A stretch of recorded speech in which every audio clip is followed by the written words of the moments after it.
What's going on, everybody? It's Danny DeBull here with special guest, founder of Mintlayer, a project that I've been interested in, a project that I've covered here on the channel in the past. Founder Enrico Rubboli, I want to thank you for coming on, joining us, and shedding some light on what you guys are doing over there. Thank you, Danny. Thank you. Bitcoin ETFs are a major narrative in this crypto cycle, and they highlight the future need for more efficiency within the Bitcoin network. And what you guys are doing, you guys are aiming to deliver scalability, enhance decentralization, amongst other things. So why don't we start by you giving us a general overview of what Mintlayer is, what you guys have been working on, and what problem it aims to solve. Sure. So one of the major component of what we of a financial system is tokenization in our case, right? So we call it tokenization, but it's just a way to measure and distribute assets, right? And at the moment, everything is happening in other chains like the ERC20, the EVM compatible chain. Ethereum first started, which is still the major one, but then you had Solana, you had many other chains that are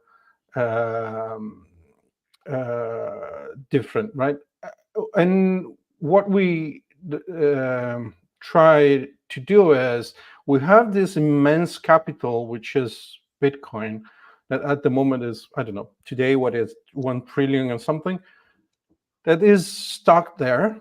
And what we want to do is to create something where you can exchange your Bitcoin and diversify your portfolio, right, directly without going through a centralized exchange.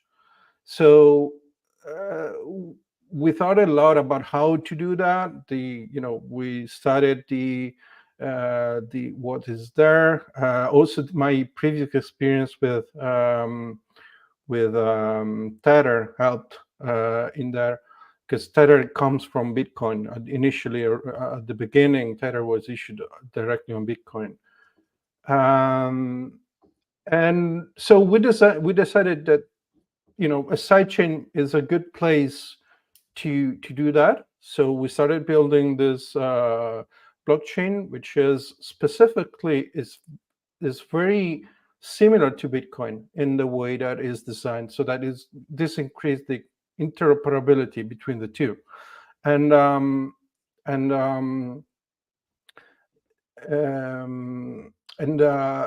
is the ability to asset and issue an asset on Mintlayer is native. You don't have to program a smart contract or do anything else.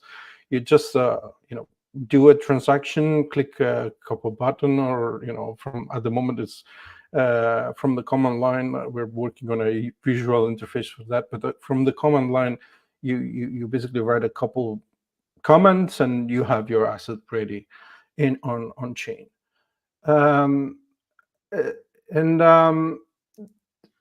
The way I say it is something that you can like, especially when you talk about real world asset, right? So you have your and why it's important, the real world asset, because as a Bitcoiner myself, I don't want to exchange that with something that it needs to be exchanged with something that maybe have some value, right? So a stable coin, for example, if you think that the price is going down, you want to diversify, you want to move your Bitcoin into stable coin, or something else. Ideally, if there were the possibility to have real world asset like real estates or shares or other bonds, maybe you want to do that, right? So that's the core of the system. The core of the system is, and we decided to use this concept of atomic swap, which is basically a couple transaction each side that close a trade. Like you want to give me, you want to sell something on a Bitcoin, for example. I want to sell a stable coin, and we can do that directly using atomic swap. And you're sending Bitcoin on the main chain. This is very important. You're not sending Bitcoin, wrapped Bitcoin, or something that rely on a federation or something. You're sending Bitcoin on the main chain, and I'm sending you assets like a stablecoin on Mintlayer directly. And the trade goes like both ways. So both transactions are finalized or both transaction fails. That's very important. This is why it's called atomic, because the whole operation that is composed by many components goes till the end and goes fine as expected, or if something happened, both we can get back our assets. I will get back my stablecoin and you will get back your Bitcoin. So the intention is to tap into Bitcoin's liquidity and allow people to transact with it in an easy way, because right now there's so much congestion within the network. Is that, and I'm not like a tech person, so it's hard for me to understand this stuff. That's correct? Well, you will not solve the idea of congestion of Bitcoin itself just with that. You need the light network or something else for that. But obviously, it doesn't pull. One of our principles, we design Mintlayer with a set of principles. One of our principles is not to pollute the Bitcoin network with additional transactions that are not related to Bitcoin. So we want to leave the Bitcoin chain as for his focus. The Bitcoin system is designed to exchange Bitcoin only. It's not designed to exchange other things. That's why we design something that is for exchange everything that is interoperable with Bitcoin. So it's like it's like in highway where you have a lot of different kind of things that can move, that is connected to an highway where only Bitcoin can go. Now you mentioned, tokenization of real world assets, real estate. How far away do you think we are from this becoming a reality? I know Larry Fink from BlackRock has talked about it. They're getting into it. This is a major narrative of this cycle, but is it realistic to think that tokenization of real world assets is really imminent? So the problem is not technical. The problem is only laws and bureaucracy. We are at the moment doing a lot of experiment in Italy. In Europe, we have this new law that is called MiCA that regulates the system. And good or bad, I don't comment that, but it's there, and there is a clear path, kind of clear path to solve the issue. Other jurisdictions are moving forward this way. The US, I wait for what happened after the election. Let's see what happened in the US. I'm very excited about if we get finally, I don't know, someone that is in favor of crypto in the US. Let's see what happened. It depends on not from us, unfortunately. It's possible, but it's complicated, and it's complicated because there are many. Like you have the issuer that depends on a jurisdiction. You have the customer, the investor that is in another jurisdiction, and you have to, combine the two. So it's kind of. But we'll get there. I think it's just a matter of time because, it's complicated, absolutely. But I think we will find slowly a way to get there because there are so many advantages and there are so many. It's just the natural evolution of what we're doing, like of the trading and everything. And it's very important for us in the DeFi space because without the real world assets, we're just trading what exactly? At the end of the day, what are we trading, right? We're trading a token from a nice protocol or a stable coin or a meme coin. But I mean, you understand that if you're trading like shares, if you're trading stocks and real estates, then things is different and makes more. I think it's more exciting and more fun and more. Also, you have more stability in prices, and so on, right? So I think we would get there. Our industry needs to go into this direction, and also regulation hopefully will move in this direction as well. How do you think it'll change real estate in terms of, pricing and things like that, fractionalizing it, and it's hard to wrap your mind around that. Um, so depends on how liquidity it becomes, how liquid the whole system becomes. Because if it's liquid enough, you in a world where all these things are tokenized, then you can easily create containers. Like, so I have 10 houses that are Yeah. fractionalized. I can, or building, right? I can create a basket where I put some part of this, and so on. And this increase the liquidity, increase the, and maybe at some point you don't want to even own a house. But I mean, here in Italy, where I am, everybody tends to have his own house. While it's not so obvious in the States, for example, where most are rented and owning houses. I think it's kind of different market. But at the end of the day, the liquidity increases the ability to enter and exit a property. And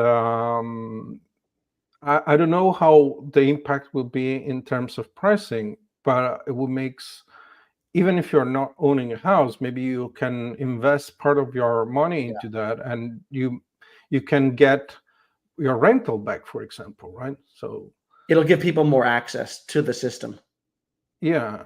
for sure. And at some point you might even have this concept of, you have a building, and at some point you can issue NFTs, for example, that are certificate of property of a specific flat,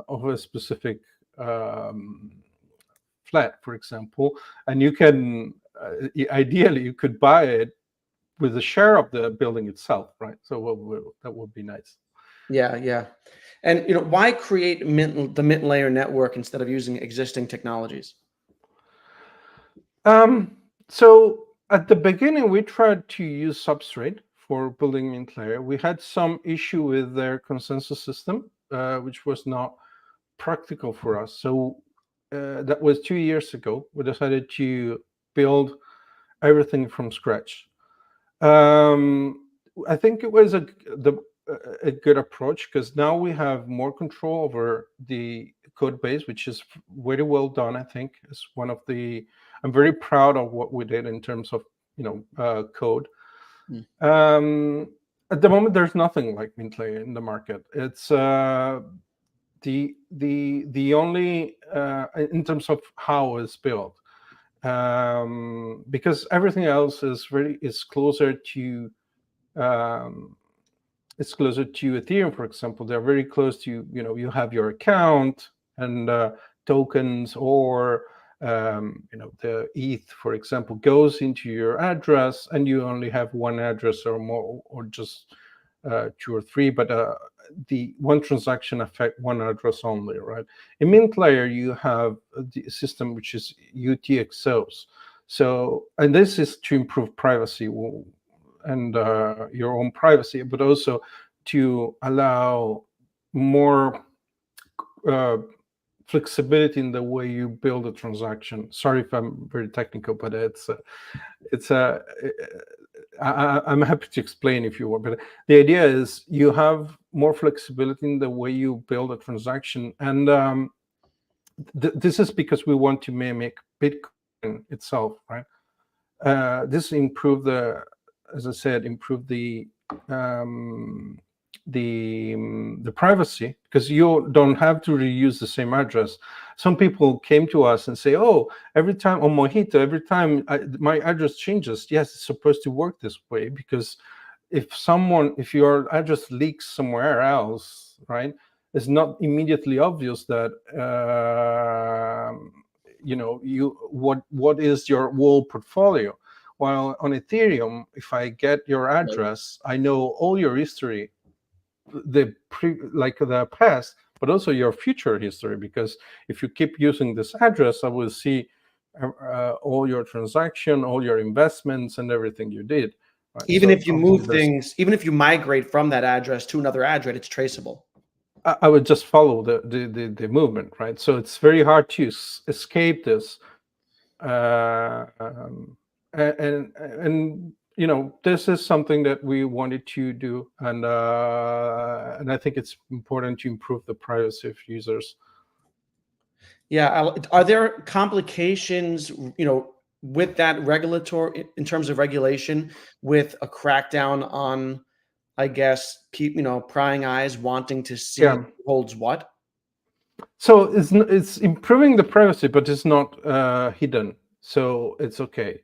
In our roadmap, we wanted to build one asset, like when you issue an asset class on Mintlayer, we wanted to create one kind of asset that is completely obfuscated, like Monero, for example. At the moment, this is on hold specifically for this reason, and they are. And I'm fortunate, let's say, because I love Monero, the technology, the way they did it. It's and I think we really need more privacy, but you have to reach a point where you want your system to be used or basically criminalized by governments, and at the moment we want to grow, and so we put this on hold. Let's see what happens. If this changes in the future, let's say. Right, it's a balancing act, in other words, right? Yeah. But I think it's already a good compromise. The idea of having a mobile wallet, the address in my wallet means that if an address is leaked, my address, you only know what you sent or I sent you. So it's a fraction, and you will not know the whole portfolio. Obviously, there are chain analysis techniques that can probably rebuild my whole wallet, or large part of it. But it's only in the hand of who runs the chain analysis, or people that is actually doing that. But not everyone. So Mintlayer is a side chain, not a layer 2. Is that correct? I consider a side chain a layer 2, but I mean it's I don't have the definition, and I'm not into the definitions of depends on how you define a layer 2. I call it a layer 2, but it's a side chain. And we're building a layer 3 actually at the moment. So you have Bitcoin, you have Mintlayer, that is where you can issue assets, and what we're working at the moment is a layer 3, which is a ZK rollup that scales the transaction of Mintlayer.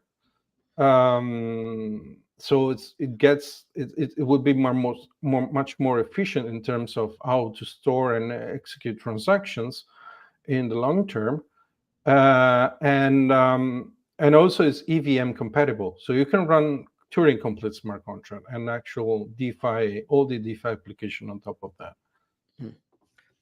How decentralized is Mintlayer network? So at the moment there are more than 300 nodes. Part is run by us, but a large part, the majority, I think more than 200 are run by normal people. And it's very easy to run a node. The only requirement is there is There is an app that has the user. One of the node we shipped is with a graphical interface, so it's very user friendly, and it runs on a Raspberry Pi. So I'm currently running it on one of these, which is $30 computer, and it's so efficient that it runs into one of these. So you buy this, you install your node here, you plug it, and you can leave it there. And it's just no noise. It can stay up all 24/7, and it's just works. So that, and we're targeting that for this purpose because we want people to be able to run their own node into one of these. What are the benefits of running a node? So when you run a node, first you can stake because you can, otherwise you can only delegate to other people that is running the node. Mm-hmm.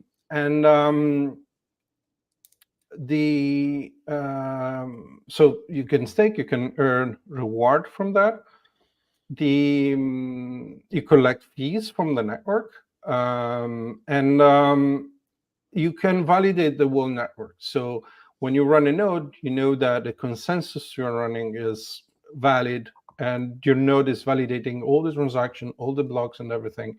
So there's a higher level of security. If you are running, for example, an exchange, or you're running a company, a product, something, I always say that just you should run a node instead of relying on someone else's node, right? It's very important, and it's so cheap that it's just do it. So yeah, so what was that little computer thing that you showed?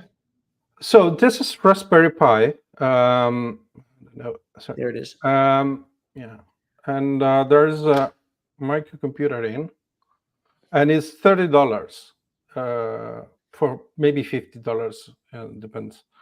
This is the 4 gigabyte version. There's the 8 gigabyte version, but and you set it up yourself, right? So it's they give you the board, and then you have the case, which is plastic, and you just put it in, plug the Wi-Fi, or you plug the the Ethernet cable, and just go. So that leads us to the token side of things, and what is the the functionality of the token? What can you do with Mintlayer token? What utility does it have? Okay, so the token is primarily used to run Mintlayer. So you stake it, and while you stake it, you secure the network. The more tokens are in stake and secure the network, the more distributed is the network, the more robust it is. The other functionalities that we have are basically, we are trying to use this to create an ecosystem. So we use it to for grow the ecosystem, and yeah, that's pretty much it. That's the main point. And it's like a sorry. Go ahead. Yeah, go ahead. No, I'm saying it's just like, for example, ETH for Ethereum, right? Mm-hmm. That you mostly use that for running Ethereum. Basically. Yeah, to transact on the network. Yeah. Yeah, and right now, I think staking APY is like 90% or something like this. APY rewards. Yeah. How do you expect that to evolve over time and change as there are more people staking and as the price increases? It does not depend on price. The API comes from the fact that we have every block that you generate reward you at the moment today 202 ml. So so this is so that means that in a year we create staking about this first year it's about 50 million ml, and this 50 million ml are going into stakers that are here since January. At the beginning, it was more than 200% API. It slowed down. Now it's 90. The more people stake, the more it's distributed. So the lower the API goes. If you have 50 million, when we reached the 50 million stake, basically it was 1-1, so it was 100% API. If it's 100 million, it goes 50%. Gotcha. So when we will reach 100 million staked, it will go down to 50%. Now there's this token unlock also. So part of that is locked. So we will never get, it's impossible to stake the locked token that are on the ERC20. So you cannot actually use that for staking. And the more they unlock, the more people probably will move to the mainnet and stake it. Yeah. So it will go down for sure. I'm pretty sure it will go down. But right now, that's a great APY, by the way. And I'm planning to go stake my Mintlayer shortly. What's the process like? I'm assuming it's done from the Mojito wallet. So you can delegate your ML to another pool, from the Mojito wallet, and we have. It's possible already on both we have the browser extension and the mobile version. I think the mobile is under review and should be released very soon with the ability to stake. And for sure it's possible with the browser extension. You just go on the Block Explorer. There's a list of all the pools. You select the pool that you want to stake in, you put the amount, and it's 2 transactions, because one is you have to create this concept of delegation, and you have to deposit ML into the delegation that is associated with a pool, and you can withdraw at any time.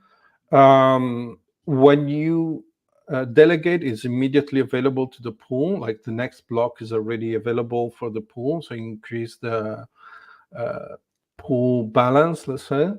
When you withdraw it, it sends you the token directly, immediately. So it sends you the ML immediately back. The problem is it sends you the ML back, but they are locked for 7,200 blocks, which is, for security reason, we need to go from one epoch to the other. So it will unlock the next epoch for security reason. We cannot unlock the ML directly into the same epoch that was used for staking. That's it. So you wait 10 days. Like 10 days is approximately an epoch? Yeah, exactly. 10 days. So you have to wait 10 days for the ML to be available. And how does one go about choosing a pool? There are many to choose from. What are the benefits in different pools? Yeah.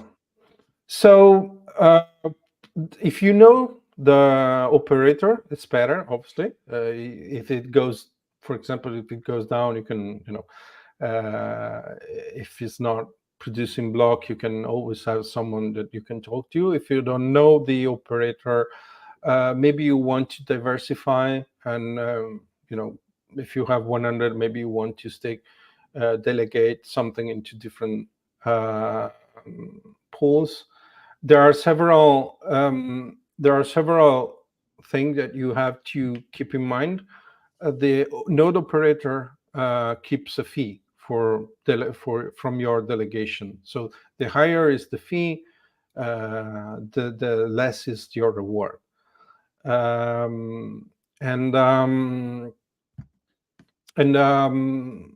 also, if it's saturated, there is a complicated formula that gets into saturation around 600,000 ml.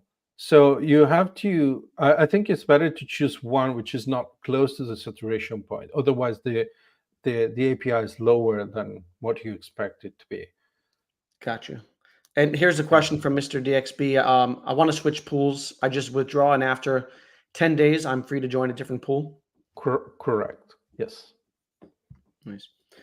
When I first bought Mintlayer, it was ERC20. What's the difference there for people Mintlayer ERC20 versus on Oh, Mintlayer? the ERC20 was created only because we wanted to have this testnet period with the ability to have the token available, and it's gonna be dismissed. So we have the bridge, which is one way only at the moment, and the ERC20 will die at some point. We will leave people time to move over, but I think if I'm not, you better check on the website, but I think the deadline is around January 2026. All right, so people If I have some remember time. correctly. Sorry? So people have some time to migrate. Oh yeah, sure. Yeah. It's not urgent. It's absolutely not something that is urgent. But yeah, 2026 we will dismiss the ERC20 slowly. We'll ask for example, the exchange to remove the support for the ERC20 and so on. So it was just a temporary thing to release the token, and but now it's the place to be is on Mintlayer itself. Yeah, now is probably a good time for people to bridge that with gas fees lower. You don't want to be doing that. You don't want to be doing that when there's crazy high gas fees on Ethereum. Exactly. Yeah. What is I look. It's hard to find sometimes the fully diluted market cap for Mintlayer. It differs between a couple of sites. Do you know what that is at the moment? So the CoinGecko is right. Well, it's the one that we are trying to fix coin market cap. It's around 20 million. If you go to CoinMarketCap, by the way, and you check the circulating supply, there's a blue check mark, and if you click there, you get the right one. So okay, and it should match CoinGecko. And we also are building a new website. Should be out in a week or so, and we will have also the right data there. But and what percentage of tokens are in circulating supply? yeah, let me double check. Again, it's 134 million. And the 134 million ml. Yeah, the token is 400 million. Okay, so you're about almost, was that 25%, something like that? Yeah. But I think the one available is much more. So it's people that is not just withdrawing from the smart contract. So they are keeping the token into the smart contract, and they are not claiming the ML token, the ERC20 from the smart contract. Because the process, if you got like if you if you got the ML in a private sale or something, you have your ML into the smart contract, and you have to claim them every month. And it seems like a lot of people is not just claiming. So those aren't actually entering supply. People are just leaving them be. Exactly. Yes. And what is the unlock schedule in terms of what will the dilution be over the course of the next 12 months, say? I think if you consider the fact that they are not claiming, I don't know, if you assuming that everyone claims, consider that there's also the team there, there's the company reserves that there are, we are not claiming unless it's needed for liquidity, for example. But I think that it will. Double check. I have a spreadsheet somewhere. Sure.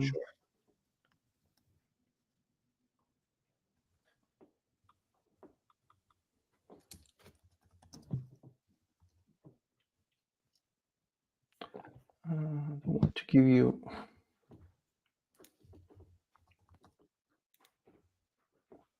Okay.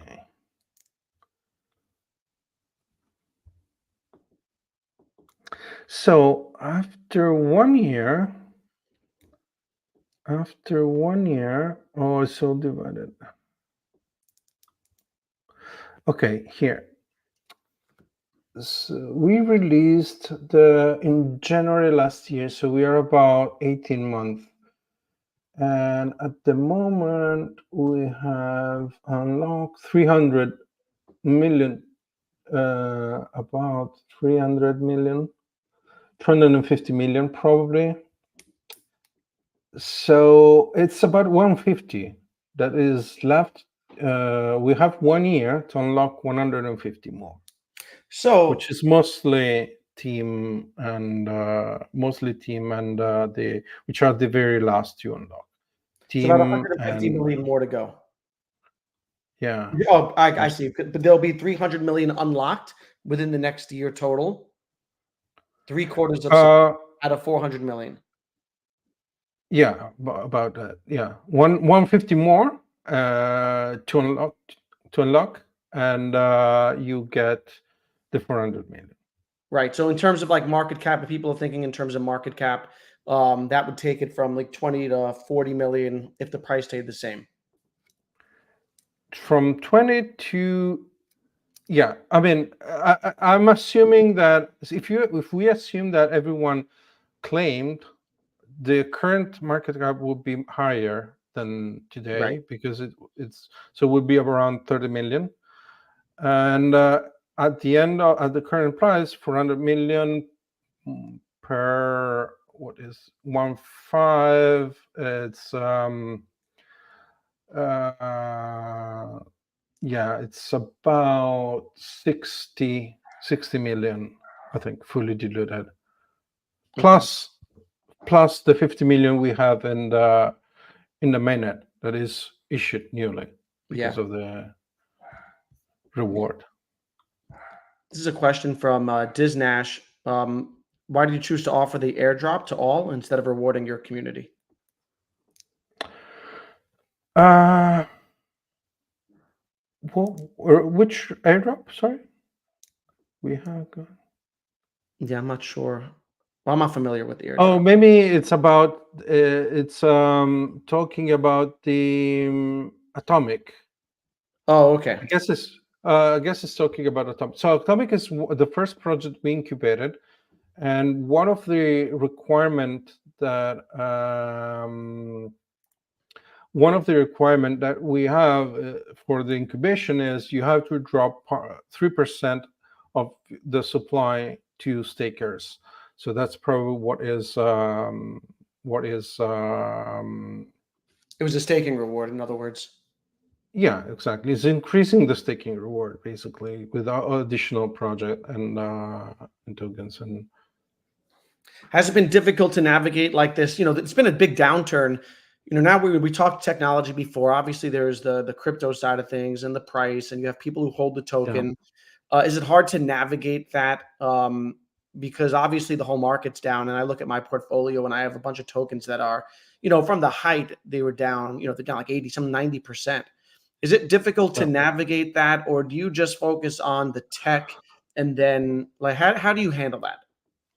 Well, it's yeah, it's not easy. We are doing our best, and I think the market is what it is. We had this huge movement of Bitcoin early this year. Now everything is kind of correcting, so we're not the only one who had this massive correction. Obviously, it's probably more visible because of the it's more volatile, whatever. And but I think the only thing we can do about it is to let people know more about Mintlayer and just keep building, because and it's what we have to do, right? So we just work and make sure that we deliver what we want. And now, also considering that is, I think one of the thing is at the moment you can issue tokens on Mintlayer, right? It's already available and it's there. One thing that you cannot do is the main important thing is the ability to trade it, because and there's no DEX at the moment in Mintlayer, and the DEX is very important. Otherwise, the whole system is useless or kind of useless. So this is what we're focusing now, and it's actually ready. We just need to activate that in with a fork on the network, and once the trading system will be live, I think the our, let's say, version 1 will be available, because this is the point where all the functionality we worked on for the last 2.5 years are there. So this is our moment zero in terms of technology, and yeah, I think this is where things start to get interesting. So when can people expect the DEX? So one of the main problem is we need to give people time to, since it's a hard fork. Hard fork means that we are breaking compatibility with the past. So you have to upgrade your node, and we have several companies like the exchanges and so on that are running a node.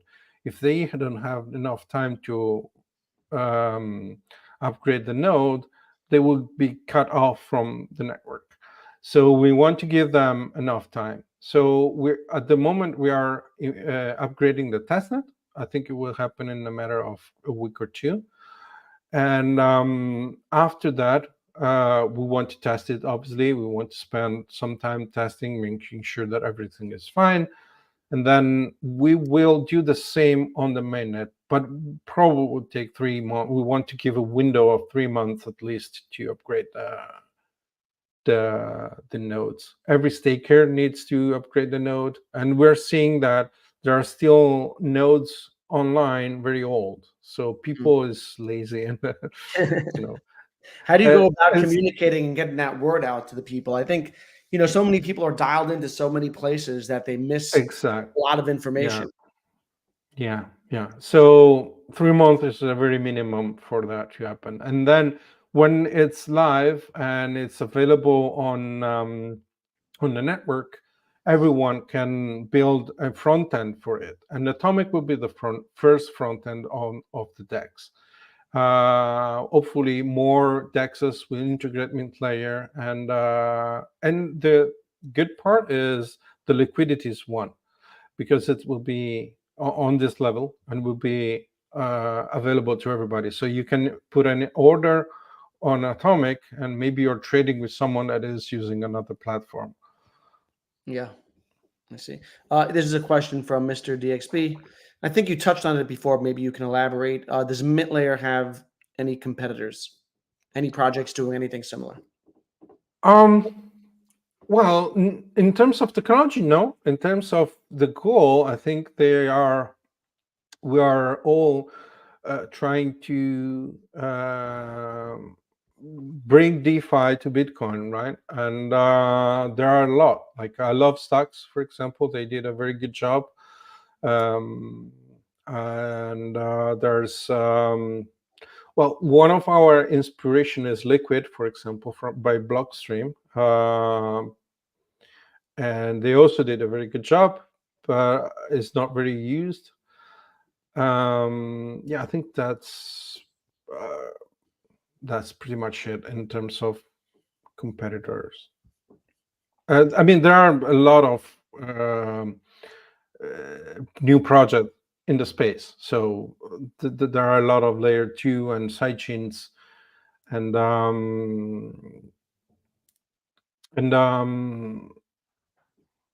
mean, they're all new. So I think the time will tell which are the most important. I think one of the we are in this space, and we have this bull market, and then there's the bear market. And during the bear market, a lot of project dies, Yeah. and it's a game of survival at some point. Like Stocks went through many bear market, and they survived. They are very good now. They're doing very well. So I guess it's a this is the I mentioned that because it's clearly it's clearly one that will last. I think it's one of the project that will last. When did you guys start building Mintlayer and working on it? 2021. Okay, and how are you guys positioned to last? You in terms of like financial runway and things like that. I think we're fine. Yeah, we're fine. Yeah, and how do you intend to? You mentioned that there were so many side chains, layer twos, et cetera, that are emerging. It's a crowded field. How do you intend to attract devs and builders to come build on top of Mintlayer?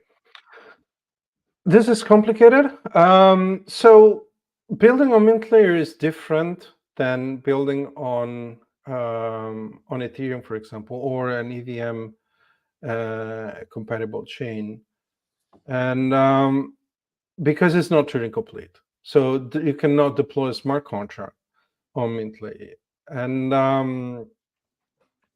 you can still do 99% of the DeFi, but you have to think differently.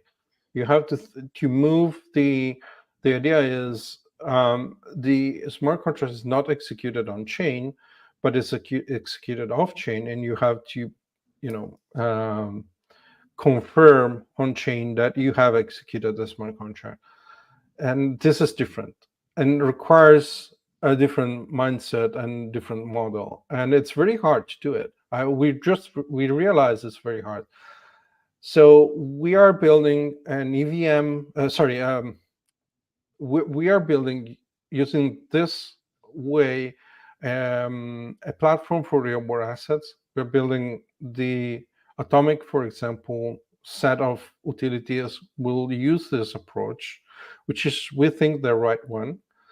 But we're also building the layer 3, right? So on the layer 3, it would be much easier because it would be EVM compatible. So once this will be ready, we will use grant and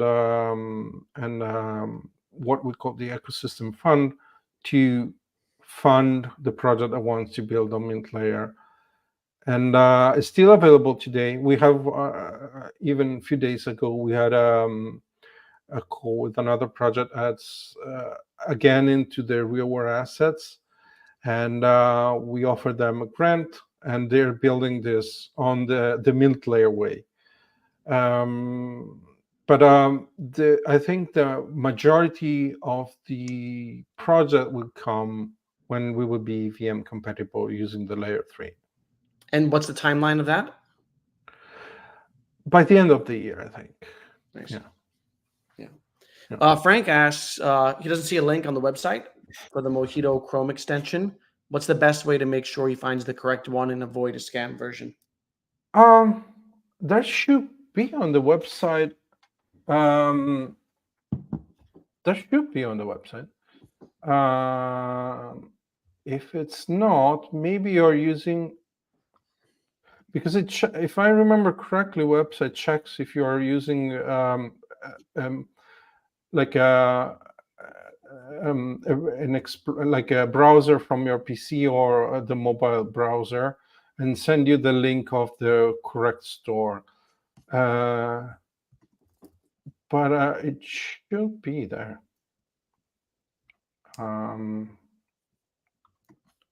Yeah. Should be there. It should be right below the title. So come on, Frank, you got to look harder, buddy. Lean into the screen, Frank. Here we go. Disnash says tokenization of RWAs is a great concept. However, profits in real estate or any other asset class are largely based on purchase price. As an investor, I buy below 70% LTV. How does Mintlayer plan to tokenize these assets? Are you tokenizing apartments, as an example, at 100% LTV, or will this be case by case?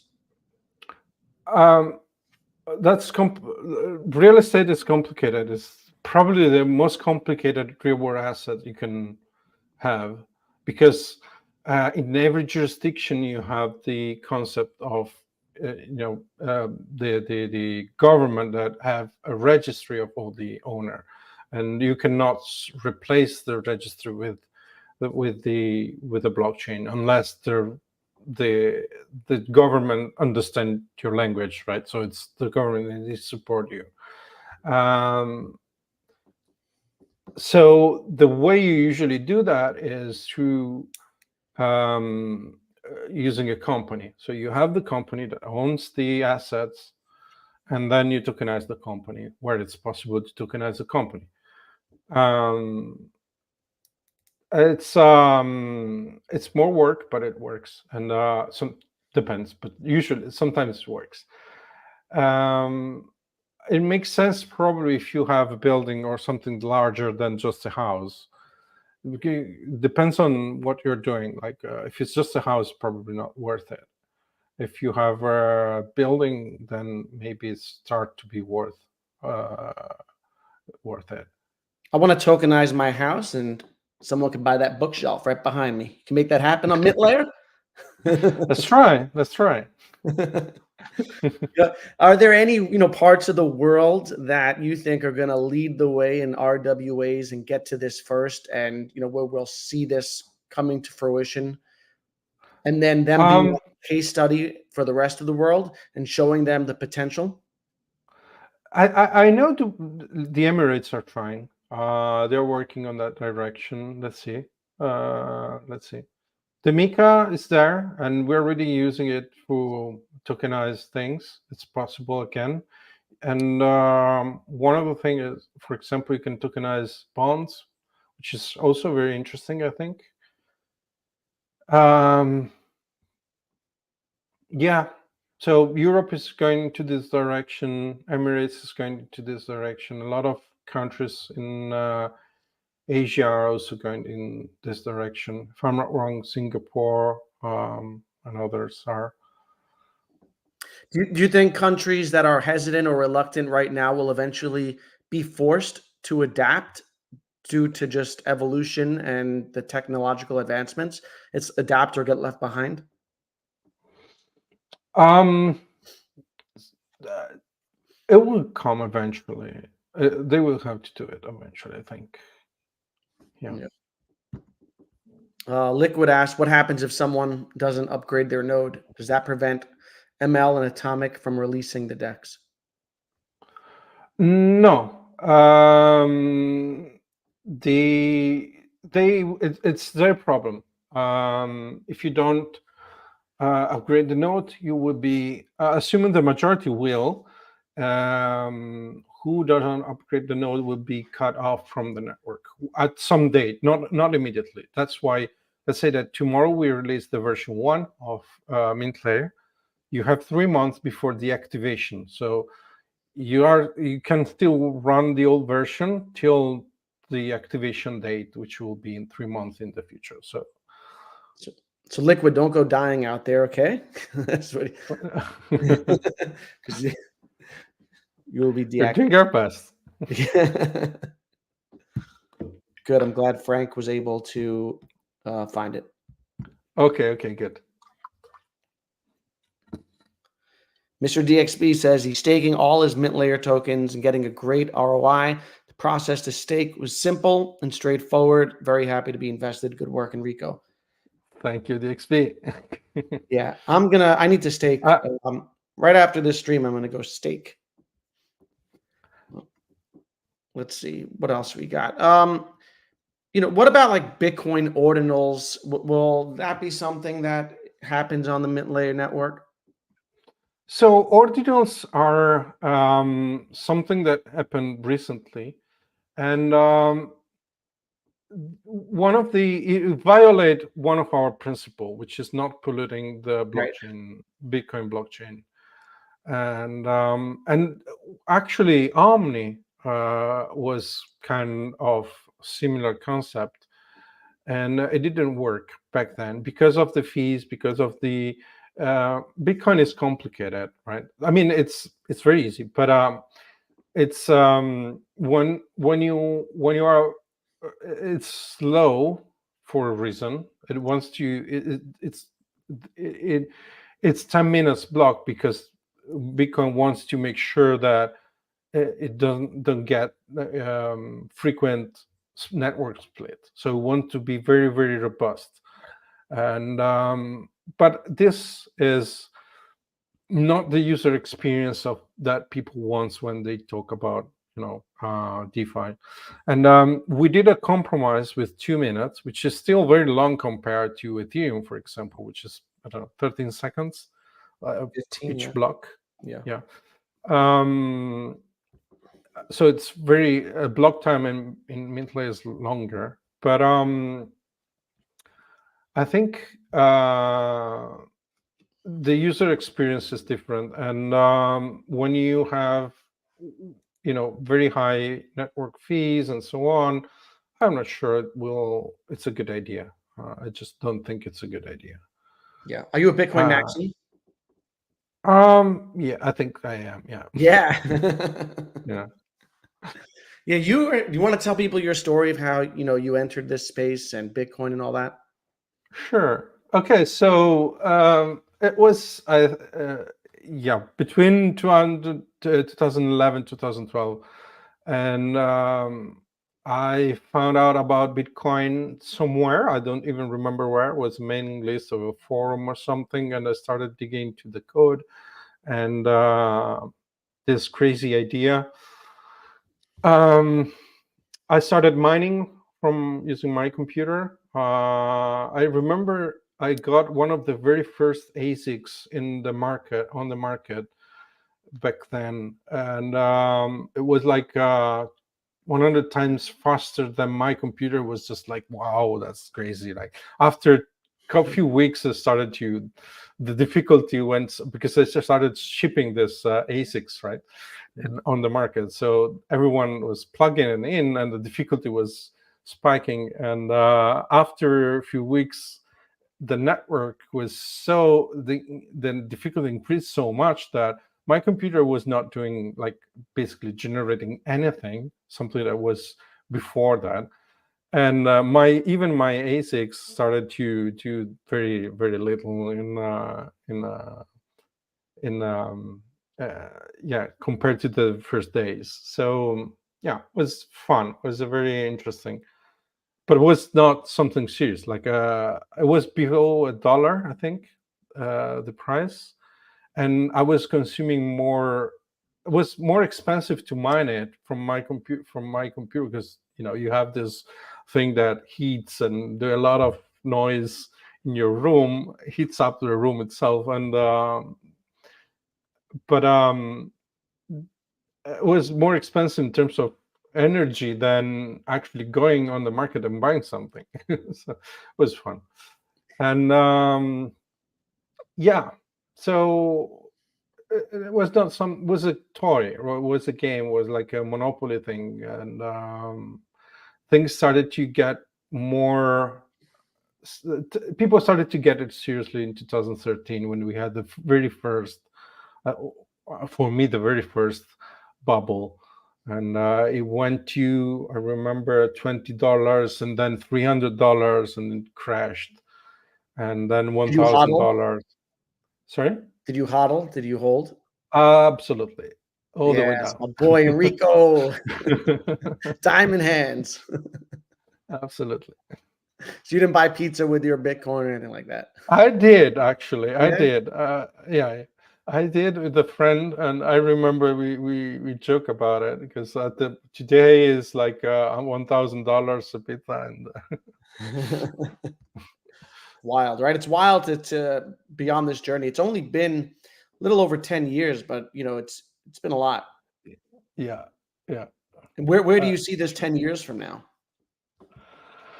ah, that's very hard. I think we have to grow. I think we have to mature as an industry. There are a lot of scams. We need to We need to learn and make sure that we don't. I think in general, I think we need to start looking more into why Bitcoin exists. And I see that in our industry, everything is about pricing, a price, and expectation. We need to get into more reality, into the reality, and and learn more about even Bitcoin itself, because it's not. I see Bitcoin not as a technology. I think Mintlayer is technology. It's different. I think Bitcoin is money, hard money, and it's revolutionary as money, not as technology.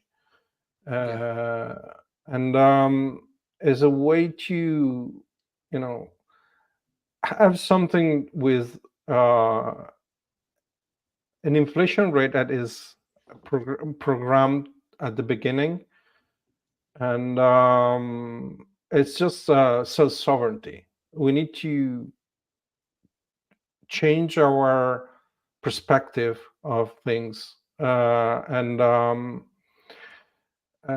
think more about it's us that are in control of what we're doing. We are responsible for what we're doing, the decision and everything, and we don't have to expect other people to work for us. So we need to run our nodes. We need to make sure that everything is correct. We need to understand how to manage the keys, etc. And there's no one else doing that for us. We can improve the user experience, sure. There's a lot we can do as developers to make things easier.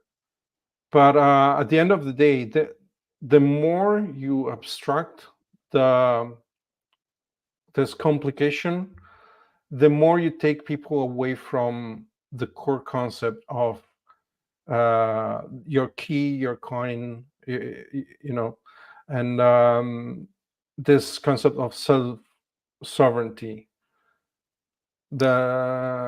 And we need to balance that. Obviously, it's easier to get in and to understand and start playing with crypto if things are easier. But we need to I think we need to go into the details and understand how it works. Build one of these, and run your own node and get your hands dirty. So more about understanding the principles, the core technology, less about Hawk to a coin and all the shit coins that are coming out. Yeah, I think so. I mean, it's part of that. You cannot. How do you feel about that stuff? How do you feel about like the degen space and the meme coins? Does it frustrate you, or is it like a welcome part, just like a part of the culture? When I see like a project that doesn't have anything and everybody's talking about it, it's just a meme coin, for example, and that takes nothing to build. While we spend a lot of effort, a lot of time building Mintlayer, and we're still, very hard to reach, and I mean, not a lot of people talking about us and so on. It's kind of frustrating, yes, because it's a sign that it's we're not. I feel not rewarded for all the effort we put into that. Yeah. But I think it's fine. It's part of the game, and at the end of the day, it is what it is, and we will follow. We will just keep building and follow Bitcoin, and yeah. I do think that the token aspect, and people like myself, I came in as an investor, but when you start buying altcoins and whatnot, you learn about the technology and you're onboarded into learning about everything that you just talked about. So I do think that's important and good to build out token awareness. Is that a strategy that you guys have for Mintlayer, building out token awareness, onboarding people through the crypto side, and then hooking them into the tech side? Yeah. So for the last few years, we didn't put a lot of attention and effort into promoting Mintlayer because it was not there. And we're still not there because we need the DEX, but we're very close. And we onboarded Mary, which was working for Binance before, and I as a CMO, and I think she will. We already started building the local communities, but it's a slow process, and we would get there eventually, I think, Yeah. because I think it's what we did is important, and we'll get there. Currently, Mintlayer is on which exchanges? Mexi, Gate, BitGet, Bitmart, and another one, Plonix. Okay. Let me see. We got a couple. We've been on for a little over an hour. I want to be respectful of your time. We got a couple more questions, then we'll wrap up. Disnash says, have you considered a partnership with a crypto company that specializes in adding RE to the blockchain? What is RE? What is RE? Yeah, I don't know. Real estate. Oh, there you go. Yeah, real estate. Yeah. Why not? We don't have so we have a partnership with a company in Milan which is doing which is called Block Invest, that started with issuing non-performing loans, which is here in Europe something very big, and they are now working on they have a few real estate projects, and they have they can issue bonds. It's a very interesting project, and they are at the moment on Polygon. So, but again, it's hopefully they will move to Mintlayer one day. Yeah. When we will be ready, and they will be ready. This is the last question. I think it's a good. Where is Mintlayer in 12 months? I mean, you don't have to answer anything about market cap, because I know that's kind of, that's not something that you really want to comment on. But in terms of technology and the platform. I think in 12 months we will have the DEX, we will have the layer 3 ready and operational, and also we will have Atomic with the launchpad, the ability to onboard and do the launch other projects, and the DEX and everything. So I think it would be ready to onboard a lot of projects. And is this even limited before that 12 months? Is this limited to DeFi RWA, or will you venture into gaming and other things like that? Yeah, I mean, DeFi for sure. Real world assets, it's our focus. It's my personal focus, real world assets. Nice. Yeah. Well, I want to thank you for coming on, spending a little over an hour explaining, what you guys are doing and working on. I look forward to seeing where you guys are in another year. So, thanks for everyone in the chat for coming through. I don't know if you have any parting words. Thank you. Yeah, stick around, and I'm going to end this, and then I'll come back. Everyone, thanks for coming through. I'll catch you guys in the next one. Thanks for coming on, Enrico.